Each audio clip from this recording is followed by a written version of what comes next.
सभी परिजनों को सादर प्रणाम।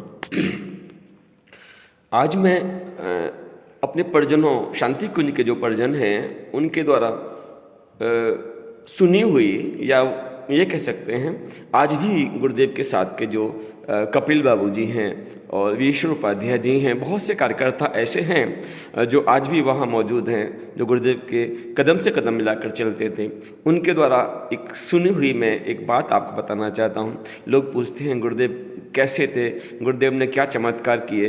यद्यपि गुरुदेव चमत्कारों के विषय में कहते थे, बेटा चमत्कार तो मदारी भी दिखा देता है, और मदारी के चमत्कार बस कुछ देर के लिए मनोरंजन तो होते हैं, लेकिन वो जीवन में कोई सार्थकता लेके नहीं आ पाते।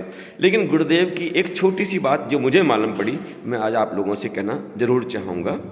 और सबसे पहली बात थी कि गुरुदेव जब शांति कुंज में थे उस वक्त वहाँ पर शिविर हुआ करते थे कन्याओं के।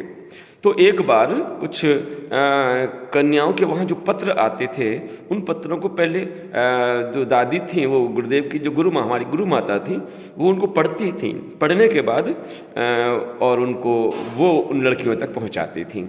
तो इस तरह से किसी एक लड़की का कोई पत्र आया और पत्र उसके किसी जीजा ने लिखा था, और जीजा में जो कुछ भाषा थोड़ी लिखी थी, थोड़ी सी हंसी मजाक या कुछ ठिठोली कुछ ऐसी रही होगी जो उसके लिए लगा कि ये ठीक नहीं है। और इस तरह जब उन्हें पढ़ा, उस लड़की को बुलाया और उनसे कहा कि देखो बेटा, ये शांति कुंज ये देवभूमि है, परमात्मा का द्वार है, हरिद्वार है, और गुरुदेव यहाँ पर 24 घंटे विराजमान रहते हैं। आप यहाँ आए हो कुछ बनने के लिए, इस तरह के व्यक्ति जो आपके कोई भी हो, और ये ठीक नहीं है इस तरह की भाषा, इस तरह की शैली, इस तरह के पत्रों को लिखना। आप इसे मना कर दीजिएगा कि इस तरह के पत्र ये ना लिखा करें।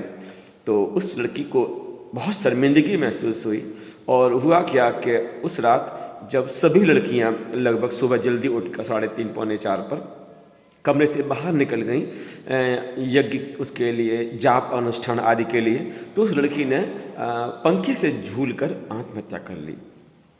गुरुदेव साधना में लीन थे उस वक्त। ये सूचना पूरे शांति कुंज में फैल गई। गुरुदेव 4 सवा 4 बजे गुरुदेव तक सूचना पहुंची कि इस तरह से लड़की ने आत्महत्या कर ली है। अब आत्महत्या की सुनकर गुरुदेव तुरंत वहां से आए, और वहां लगभग भीड़ लग चुकी थी, सभी कार्यकर्ता इस तरह के लोग वहां मौजूद थे।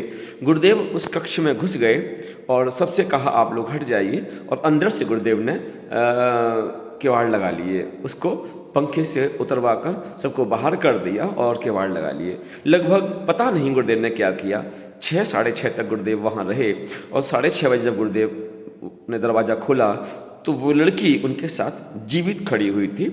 लेकिन देखिए, ये चमत्कार ही था कि उस मृत लड़की को गुरुदेव ने जीवित कर दिया।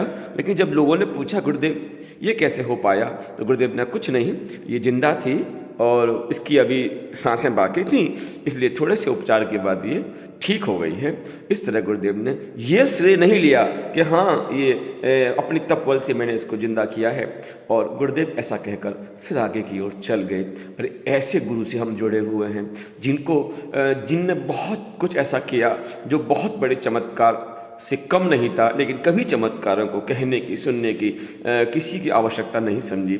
इसलिए मैं कहना चाहता हूँ, ऐसे गुरु मत ढूंढना जो चमत्कार देखा कर तुम्हें अपने ओर खींचना चाहते हैं। अरे गुरु तो ऐसा हो जो चमत्कार ही तो हो, लेकिन चमत्कार दिखाना ना चाहता हो।